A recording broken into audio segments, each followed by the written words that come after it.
নমস্কাৰ মই ঋতুৰাজ টাইম 8 আৰু তেওঁলোকক ক্ষতিপূৰণ দিয়ক এই কথাও দাবী উত্থাপন কৰিছে চৰকাৰৰ ওচৰত আমছুৱে সংখ্যালঘুক শিক্ষাৰ অধিকাৰৰ পৰা বঞ্চিত কৰা হৈছে এই মন্তব্য আমছু সভাপতি ৰেজাউল কৰিমৰ সংখ্যালঘুৰ বৰ্তমান খাবলৈ পানী নাই এই অভিযোগ আমছু সভাপতি গৰাকীয়ে কৰিছে সকলো সংখ্যালঘু বিধায়কক উলাই অহাৰ আহ্বান জনালে আমছু সভাপতিয়ে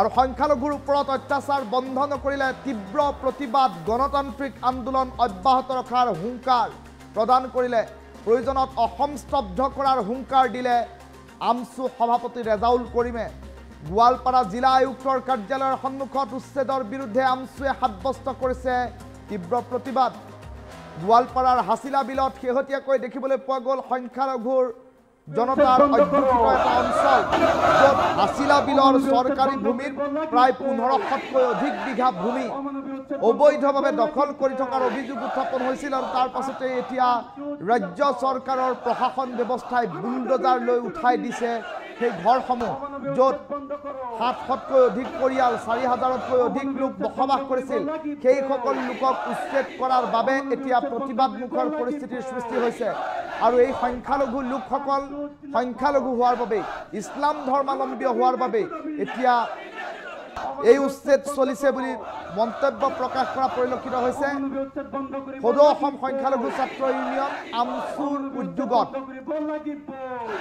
গোৱালপাৰা জিলা সমিতিয়ে অৱস্থান ধৰ্মঘট পালন কৰিছে আৰু সমান্তৰালকৈ দেখিবলৈ পোৱা গৈছে আমছুৱে প্ৰতিবাদমুখৰ পৰিস্থিতিৰ সৃষ্টি কৰিছে এই উচ্ছেদৰ পাছতেই আমছু সভাপতি ৰেজাউল কৰিমৰ মন্তব্য আছে টাইম 8 দৰ্শকসকলক প্ৰথমে মন্তব্য শুনাইছো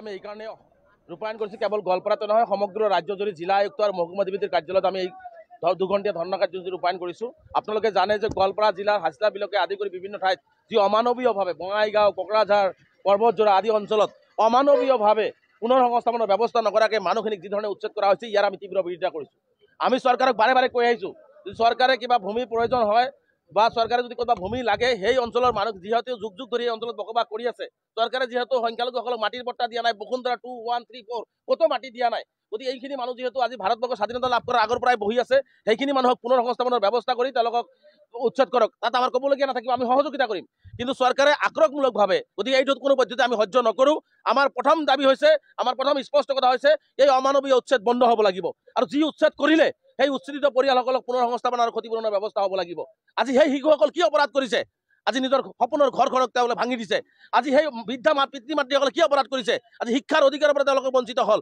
আজি তেওঁলোকৰ ঘৰৰ অধিকাৰৰ পৰা বঞ্চিত হ'ল তেওঁলোকে খোৱাৰ অধিকাৰৰ পৰা বঞ্চিত হ'ল সকলো ধৰণৰ অধিকাৰৰ পৰা তেওঁলোকক বঞ্চিত কৰা হৈছে গতিকে এইটো কোনো পদ্ধতিতে মানৱীয় কাণ্ড কৰা নাই আচলতে হৃদয়হীন এখন চৰকাৰ এইখন এটা হৃদয়হীন চৰকাৰ এই চৰকাৰখনক হৃদয় নাই লাগিব পুনৰ সংস্থাপন চৰকাৰে কেনেকৈ কৰিব ক'ত কৰিব চৰকাৰে পলিচি লৈ মানুহখিনিৰ লগত আলাপ আলোচনা কৰি এই জিলাখনৰে বিভিন্ন ঠাইত তেওঁলোকক সংস্থাপন কৰাৰ ব্যৱস্থা গ্ৰহণ কৰিব লাগে যিহেতু উচ্ছেদ কৰি দিলে গতিকে সেই মানুহখিনিক স্কুল আছে তেওঁলোকৰ কলেজ আছে তেওঁলোকৰ মছজিদ আছে মাদ্ৰাছা আছে এই সকলো ব্যৱস্থা তেওঁলোকে কৰিব লাগিব আজি খোৱাৰ পৰা তেওঁলোকে বঞ্চিত হৈছে আজি এটোপাল পানী নাই আজি ইমান নিৰ্দয় গোৱালপাৰা জিলা প্ৰশাসন যে উচ্ছেদৰ সময়ত এবটল পানী তেওঁলোকক দিবলৈ দিয়া হোৱা নাই এনেকুৱা মানৱতা হ'ব পাৰে নেকি এটা গণতান্ত্ৰিক দেশ এখনত মানুহক এনেকুৱা ধৰণৰ অন্যায় কৰা হয় নেকি মানুহক এনেকুৱা ধৰণৰ অত্যাচাৰ কৰে নেকি আজি তেওঁলোকক খোৱা খাদ্য সোমাবলৈ দিয়া হোৱা নাছিলে আজি এটোপাল পানী দিয়া নাছিলে গতিকে এই ধৰণৰ অমানৱীয় অত্যাচাৰ বহুত সহ্য কৰিলোঁ যাৰ কাৰণে ৰাজ্যজুৰি আমি প্ৰতিবাদ কৰিছোঁ আৰু ইয়াৰ পিছতো ভয়াৱহ প্ৰয়োজনত ৰাষ্ট্ৰীয় ঘাইপথ হওক ৰেলপথ হওক আৰু অন্য ধৰণৰ যদি গণতান্ত্ৰিকভাৱে আন্দোলন কৰি আমি অসম স্তব্ধ কৰি দিবৰ কাৰণে আমি সাজু আছোঁ গতিকে অসমৰ মুখ্যমন্ত্ৰী ডাঙৰীয়াক আহ্বান জনাইছোঁ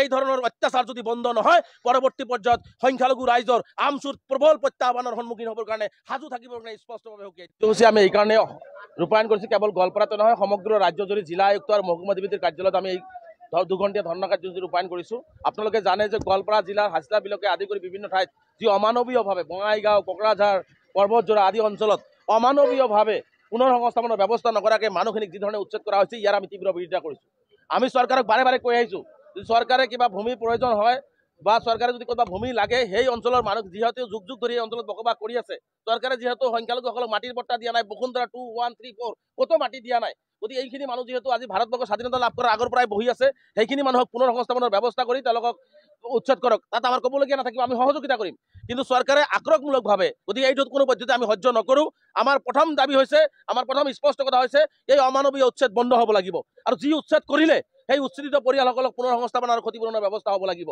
আজি সেই শিশুসকল কি অপৰাধ কৰিছে? আজি নিজৰ সপোনৰ ঘৰখনক তেওঁলোকে ভাঙি দিছে।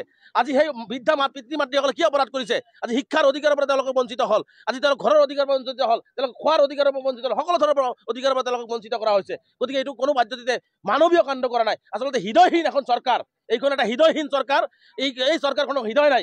পুনৰ সংস্থাপন চৰকাৰে কেনেকৈ কৰিব, ক'ত কৰিব? চৰকাৰে পলিচি লৈ মানুহখিনিৰ লগত আলাপ আলোচনা কৰি এই জিলাখনৰে বিভিন্ন ঠাইত তেওঁলোকক সংস্থাপন কৰাৰ ব্যৱস্থা গ্ৰহণ কৰিব লাগে। যিহেতু উচ্ছেদ কৰি দিলে, গতিকে সেই মানুহখিনিক স্কুল আছে, তেওঁলোকৰ কলেজ আছে, তেওঁলোকৰ মছজিদ আছে, মাদ্ৰাছা আছে, এই সকলো ব্যৱস্থা তেওঁলোকে কৰিব লাগিব। আজি খোৱাৰ পৰা তেওঁলোকে বঞ্চিত হৈছে। আজি এটোপাল পানী নাই।